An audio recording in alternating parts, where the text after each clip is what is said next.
हाँ, मैंने देखा कि इतना बड़ा गेट लगा हुआ है और उस पे लिखा हुआ है शमशान घाट।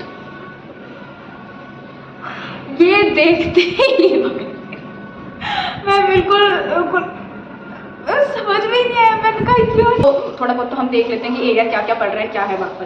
तो मैंने कहा यार मैं इतनी दूर आ गई अपने घर से और शमशान घाट देख के बिल्कुल मेरा दिमाग खराब, मैं बिल्कुल रोने पे आ गई। मैंने कहा मैं खुद चल कर आई हूँ, बहुत ज़्यादा। मैं सच में मुझे कुछ समझ में ही नहीं आया मैं क्या करूँ, कुछ भी नहीं। Hi guys, welcome back to my channel. So आज का जो मेरा व्लॉग होगा वो थंबनेल देख के तो पता चल ही गया होगा, स्टोरी टाइम और कैसे मैं गलती से शमशान घाट पहुंच गई घर पहुंचने की बजाय। वो एक्चुअली गलती मेरी थी, मैं बताती हूँ सारी स्टोरी क्या है, ठीक है, और कैसा वो दिन गया, वो कितनी भयानक सी रात इतने डरावने। गॉड, अभी मैं हंस रही हूँ ना क्योंकि अब वो चीज़ें सोच के मुझे हंसी आती, काश मैंने वो नहीं किया होता तो फिर नहीं पहुँचती। चलो अब मैं स्टार्ट करती हूँ। तो स्टार्टिंग थी कि मैं पहले 10th क्लास में थी मैं, ठीक है, और मैं करती थी फाइल्स का वर्क जिससे मुझे थोड़े से पैसे मिल जाते थे और उसके बाद मुझे बहुत कुछ सीखने को भी मिलता था, ठीक है, वो जहाँ मैं जाती थी जिस भी शॉप पर, ठीक है। और मेरे घर से वहाँ उस शॉप का मतलब 1.5 टाइम मुझे लगता था प्रॉपरली घर से वहाँ शॉप पर आने में, ठीक है। तो इतने टाइम, फिर उसके बाद वैसे तो मैं ना 5 बजे तक आ जाती थी अपने घर, बट उस दिन मैं लेट हो गई। उस दिन थोड़ा सा काम मुझे थोड़ा ज़्यादा मिल गया था तो उस दिन मैं लेट हो गई, तो मैं निकली 6:30 बजे। तो बट ठीक है, कोई बात नहीं, फिर भी 8 बजे तक घर आ जाओ, कोई दिक्कत नहीं है, ठीक है। बट उस दिन 8 से ज़्यादा हो गया था। तो क्या हुआ कि चलो ठीक है, मैं वहाँ से निकली 6:30 बजे। 6:30 बजे निकलने के बाद मैं बस में बैठी। बस में बैठने के बाद मैंने ना फ़ोन चलाना स्टार्ट कर दिया। मतलब ऐसी थी क्या भाई, किसी और को देख रही, किसी और को देखने से अच्छा है कि अपने फ़ोन में ध्यान दे तो ज़्यादा बेटर है। तो ठीक है, मैं फ़ोन चलाते चलाते मेरे दिमाग से निकल गया कि भाई घर का भी रास्ता भी देखना होता है। और मैं भी, और शायद वो कंडक्टर भैया ने बोला भी था कि हाँ ये जगह आ गई है जब मेरा घर था। मैं बताऊँगी नहीं क्या है एड्रेस, ठीक है। तो बट मैंने शायद ध्यान नहीं दिया या क्या था, मेरे दिमाग में नहीं था। तो मैंने कहा यार 1-1.5 घंटे से ऊपर ही हो गया, मेरा घर क्यों नहीं आया अब तक। तो मैंने भैया से पूछा, मैंने कहा भैया कौन सी जगह, कह रहे मैडम हम तो यहाँ आ गए। मैंने कहा क्या, मैंने कहा चल कोई ना, मैंने कहा भैया चलो मुझे यहीं उतार दो। तो मैंने कहा कोई नहीं, ज़्यादा दूर तो होगा नहीं, घर से कितनी दूर होगा, पास में ही होंगी, ठीक है, वॉकिंग करते करते चली जाती हूँ। ये हो गया। उसके और मुझे लगता है 8 बज गए थे, ठीक है, उस टाइम 8 बज गए थे और विंटर का टाइम था। और विंटर के टाइम पे तो यार 6 या 5:30 बजे ही रात हो जाती है, तो 8 बजे तो बस लोग शांत हो जाते हैं। वो जो जिस एरिया में मैं पहुँच गई थी गलती से। तो चलो ठीक है, मैंने कहा चल कोई ना, चलती रहती हूँ धीरे धीरे। मैं बिल्कुल शांत, बिल्कुल आराम से, बिल्कुल। और फिर पापा का भी फ़ोन आया कि कहाँ है। मैंने कहा पापा बस रास्ते में हूँ, मैं पहुँच जाऊँगी, थोड़ा सा ट्रैफिक लगा। मैंने झूठ बोल दिया। मैं चल कोई ना, चलती हूँ। चलते चलते चलते चलते चलते मैंने देखा यार कोई एड्रेस वगैरह कुछ भी नहीं तो देख कोई आया, मैं कहाँ जाऊँगी यहाँ से। अच्छा चल शिवानी देख लेते। तो एड्रेस वगैरह कोई बोर्ड वगैरह कुछ नहीं दिख रहा, कहीं कुछ नहीं, लोग भी नहीं दिख रहे मुझे। एक तो पूरा अंधेरा, स्ट्रीट लाइट वगैरह कुछ भी नहीं लगा वहाँ पर, कुछ भी नहीं। तो मैंने कहा चलती हूँ। चलते चलते चलते फिर मैंने देखा कि एक इतना बड़ा गेट लगा है। हाँ, मैंने देखा कि इतना बड़ा गेट लगा हुआ है और उस पे लिखा हुआ है शमशान घाट। ये देखते ही मैं बिल्कुल समझ में ही नहीं आया। मैंने कहा क्यों, ये कहाँ पहुंच गई मैं।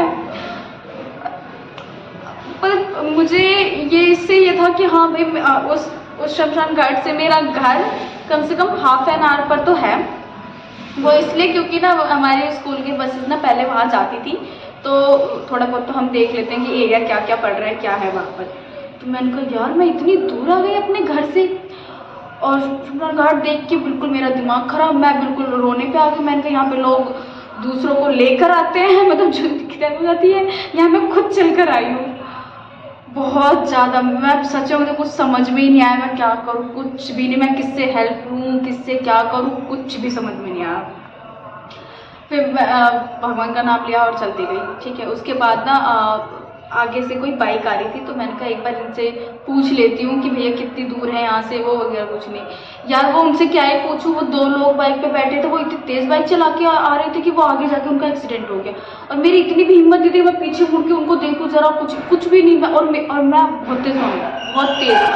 अब पापा का फ़ोन आया फिर मैंने कहा कि मैं बिल्कुल खुश होकर, मैं कहा हाँ बस पापा जी बस पहुँच रही हूँ 10-15 मिनट में, क्योंकि यहाँ पर बहुत ज़्यादा ट्रैफिक है, ऐसे बोल दिया उनकी। क्योंकि मैंने इसलिए नहीं बताया, मेरी गलती की वजह से, ये फ़ोन चलाने की वजह से मैं रह गई। और अगर मैंने उनको बताया तो वो डबल सुनाएंगे। पर मैंने ये नहीं सोचा कि अगर वो सुनाएंगे वो ठीक है, लेकिन वो मुझे पिक भी करने के लिए आ सकते हैं। बट नहीं, मैंने कुछ नहीं, मैंने झूठ बोल दिया उनसे और फिर ठीक है रख दिया। अब बहुत ज़्यादा रोना, बहुत गंदे वाला मैं रोने लग गई, बहुत ज़्यादा ही। मैं किससे हेल्प लूँ, किससे क्या करूँ, कुछ समझ में नहीं आ रहा। मेरी इतनी हिम्मत ही नहीं थी कि मैं दूसरी साइड जाकर ऑटो करूँ, कुछ भी नहीं, वहाँ कुछ दिख ही नहीं रहा था, कुछ भी नहीं दिख रहा था मुझे। बस हर जगह वो जंगल और फिर बस अजीब सी आवाज़ें, मतलब वो जानवरों की आती है रात को आवाज़ें, वैसी थी। बहुत ज़्यादा, बहुत गंदा दिन था मेरे लिए, बहुत गंदा दिन था। उसके बाद फिर ठीक है चलो, अब आगे की साइड गई मैं, ठीक है, जो रो के मैं चल रही हूँ। मम्मी मैं अपनी स्टोरी बता रही हूँ।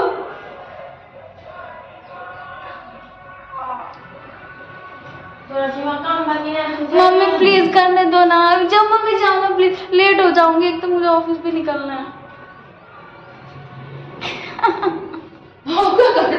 तो कोने में उसको बैठा रखा है, मैं कहीं हिलियो मत वहां से जब तक मैं वीडियो ना बना दूं। जाओ आप, प्लीज जाओ।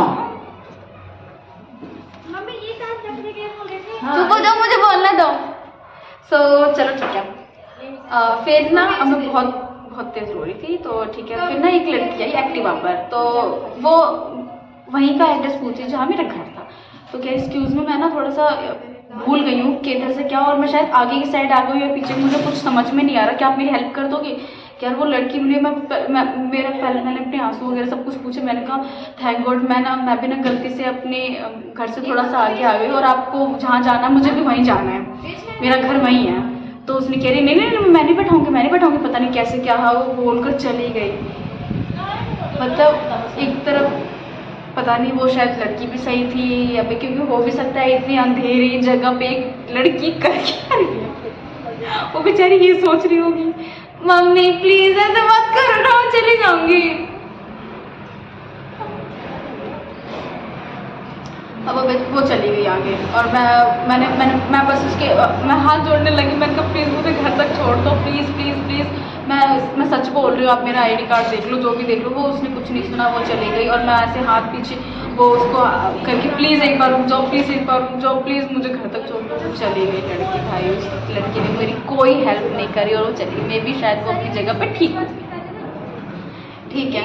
उसके बाद चलो अब क्या करूँ, चलती गई मैं सीधा। उसके बाद मुझे ना 2 अंकल दिखे बूढ़े से, तो मेरी हिम्मत तो नहीं थी कि मैं किसी से पूछूं, बट फिर भी वो दिखे, तो मैंने कहा चल एक बार पूछ लेती हूँ। रो रही थी मैं बहुत ज़्यादा। फिर मैं अंकल जी ये जगह कितनी दूर है यहाँ से? तो अंकल जी कह रहे हैं बेटा बस 1 किलोमीटर दूर है, और तुम रो मत, आराम से, ये जगह सेफ है। मैंने कहा जगह सेफ है? यहाँ मेरी बिल्कुल हवा निकली हुई है, एक भी लाइट नहीं, कुछ नहीं, कोई भी नहीं, अजनबी सा नहीं, कोई एक पता है पब्लिक में मुझे सही लगता है, क्योंकि लोग आते जाते रहते तो मैं थोड़ा सा सेफ फील करती हूँ। बट जहाँ सुनसान जगह, वो भी रात को, वो भी शमशान, उसको देख के तो मेरा सबसे ज़्यादा दिमाग खराब हो गया था, सच में सबसे ज़्यादा। मैंने कहा आज मेरी आखिरी रात यही है, मेरी आँख में मैं सोचा व्हाट्सएप पे पापा को मैसेज कर दूँ कि मैं ये मैंने कहा नहीं रहने चलती गई। फिर 1 किलोमीटर दूर फिर गई आराम से। फिर थोड़ा सा जब अंकल ने बोला ना कि हाँ बेटा परेशान मत हो, यहाँ से बस 1 किलोमीटर दूर है, आराम से चली जाओ, ऑटो भी मिल जाएंगे, कोई दिक्कत नहीं है, यहाँ पे सेफ है, सब कुछ है, कोई टेंशन मत, रो मत तू। फिर चलती गई, ठीक है। उसके बाद मेरा स्टॉप आ गया जहाँ मुझे जाना था। थैंक गॉड मैं 8:30 बज गए, 8 आधे घंटे 8:30 बज गए। उसके बाद जब मेरा स्टॉप आया, फिर मैंने ऑटो लिया, फिर घर आके मम्मी को सारी बातें बताई, मम्मी ये हो गया ये हो गया। मैंने कहा भगवान, एक फ़ोन चलाने की वजह से इतनी सारी चीज़ें हो गई, और कुछ भी हो सकता था, मुझे नहीं पता था, कोई जानवर भी कुछ कुछ भी हो सकता था भाई। जो उस दिन की जो उसके बाद से मैंने डिसाइड किया कि नेहा आज के बाद किसी चाहे ऑटो में होगी या बस में तो फ़ोन कभी नहीं चलाएगी। इसलिए अगर बाई चांस मेरा कभी किसी का कॉल भी आता है ना तो होता है, मैं कॉल पे बात करते करते मैं इतनी बिजी हो जाती हूँ ना कि फिर भूल जाती हूँ कि मुझे उतरना कहाँ है। इसलिए किसी का भी कॉल आता है तो मैं बस 5 मिनट की हाँ काम की बात बता कि काम हो गया ठीक है, उसके बाद मैं उतर के घर तक जब तक रास्ते में तब जाकर बात करती हूँ। मैंने कहा बस बहुत है, अब मेरे को कोई रिस्क लेना ही नहीं है। ये भगवान ने मुझे बहुत अच्छी तरीके से, मेरे पापा कितनी बार बोलते थे कि फ़ोन मत चला, रास्ते में फ़ोन नहीं चलाते, ध्यान देते अपने पर, कान में जो भी है ईयरबड वगैरह लगा के तो ध्यान बिल्कुल वो हो जाती है, तेरे को कुछ आता पता ही नहीं रहता आसपास हो क्या रहा है, क्या है ये चीज़ें। अब मैं ऐसे पूरी दुनिया करती है तो मैं क्यों ना करूँ, मेरा ये था। पापा की बातों पर ध्यान नहीं दिया तो भगवान ने बहुत अच्छे से समझा दिया कि ये लो, ऐसा भी हो सकता है। पर थैंक यू सो मच कि भगवान ने सेफली पहुंचा दिया। उनका समझाने का तरीका थोड़ा सा कैजुअल था बट चलो ठीक है। बस यही थी मेरी ये कहानी, इसलिए गाइस जो कहते हैं समझ लो। इसलिए जो भी बातें कहते हैं, अब मैंने पेरेंट्स की बातों को ही थोड़ा सा फॉलो, थोड़ा क्या उनकी ही बातों को समझा, वही ठीक है। सो चलो ओके गाइस बाय, मुझे ऑफिस के लिए भी निकलना है ठीक है। अगर आपको मेरा ब्लॉग अच्छा लगे तो like share comment and subscribe जरूर करना। Bye bye guys.